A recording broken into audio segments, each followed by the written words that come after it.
I'm going to ask this young man. I need a young black man. Would you come up here on the stage?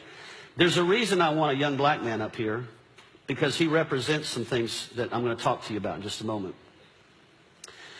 And so, why don't you take a seat right there?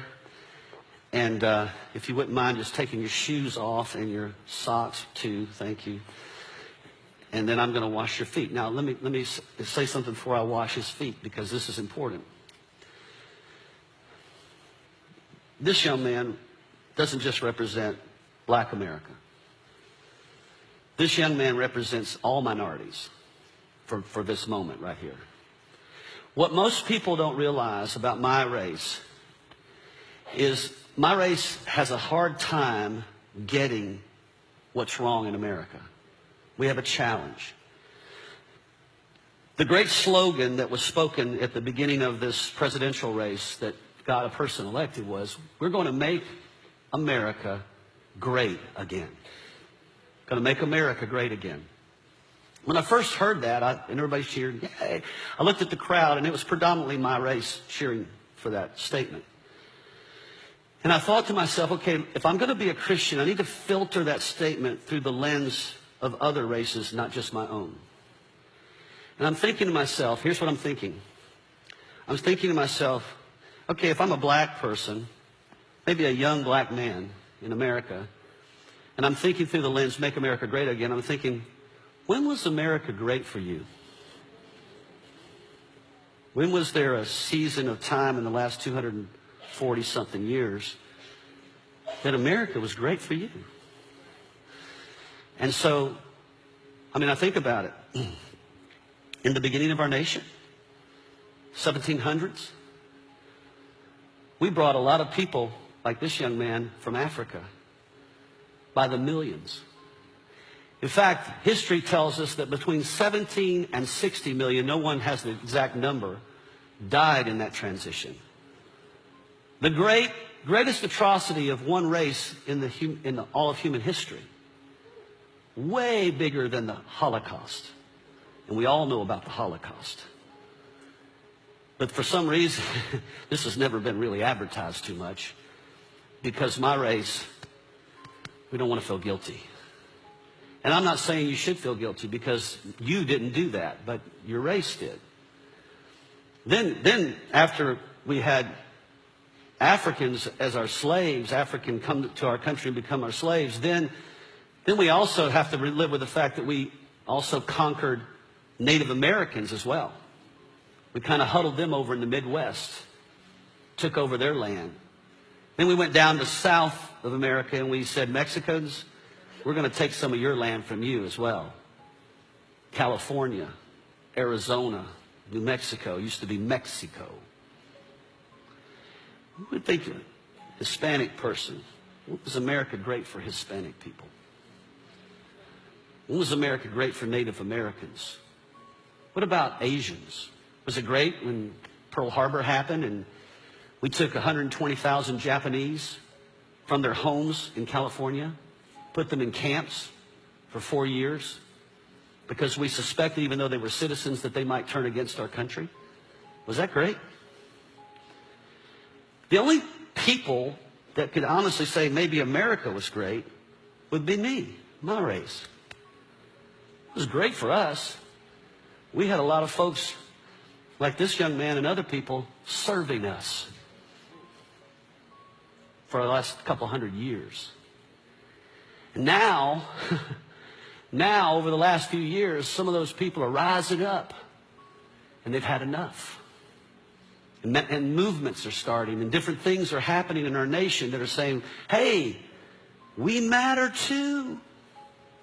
We aren't the majority, but we matter too. And people like us are getting scared. We're getting fearful. Man, this nation is not like it used to be. Are we filtering that through the eyes of Jesus, or are we filtering that through the eyes of our race? And so what Jesus would do in the middle of all this is he would take a person like this, who maybe in general terms wouldn't normally be connected together. A young black man and an old white man. We probably don't have a lot of things in common. The way we grew up, the society we live in. I don't get in my car and worry about a cop pulling me over. I don't worry about being treated unjustly in society like you do. I don't grow up with fear. I don't worry about inequality for my race. I don't have those concerns. But I have them for you. And I care about you.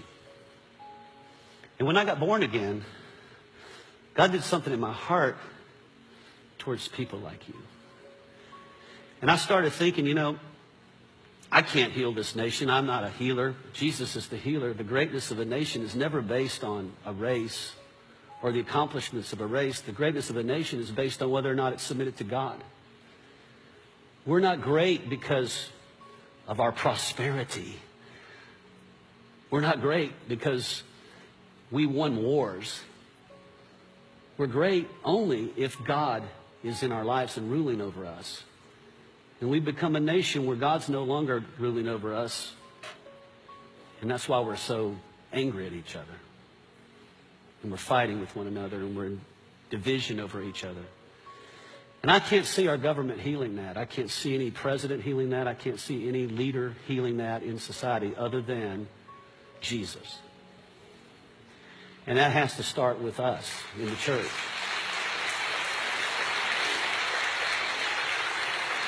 So,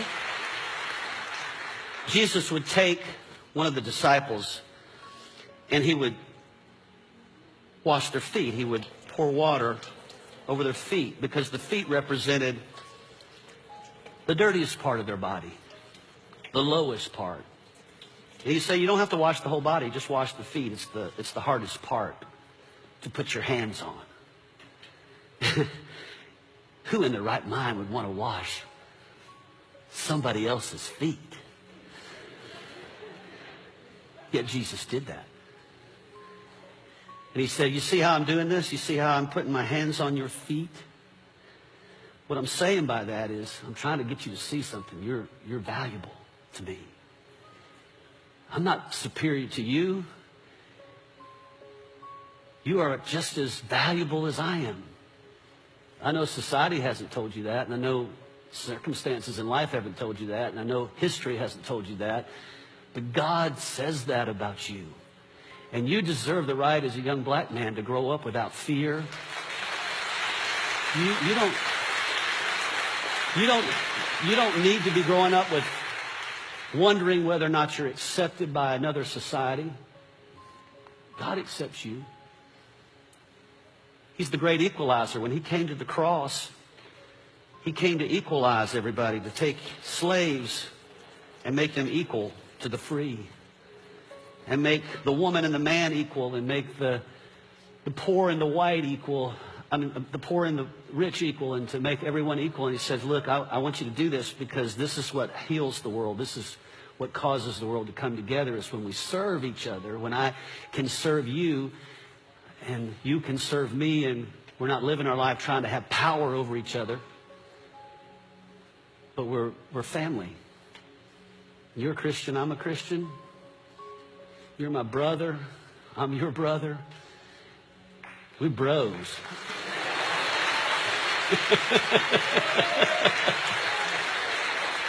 But there's not enough of me doing this. More of this needs to happen. And so maybe it starts with us in the church. Maybe it starts with the people that are in this church, that we would just say, you know, regardless of our history together, what if we just started loving each other and serving each other and maybe washing each other's feet? What if we had a small group one night and we just all just humbled ourselves, got down here real low and looked up to you and said, you know, I value you. I care what happens to you. I care what you experience in America. I care about the hurts and the wounds of your past. I care about the history of my race against your race. And I'm sorry. I repent. I didn't do it myself personally, but I take responsibility for my own race. Because Jesus didn't do anything to hurt people, but he took responsibility for them. He took responsibility when he went to the cross, and I need to go back to the cross. Because we need healing. We need healing in this relationship. We need to be one together instead of you doing your thing and me doing my thing. And so you're a good representation, not just of Black America. You're a good representation of all people that maybe haven't been treated with value, wherever they're from. And I just want you to know that from this point on, my life is about making sure that you understand that you grow up in an America where there are people that value you from another race. I love you, bro. Okay.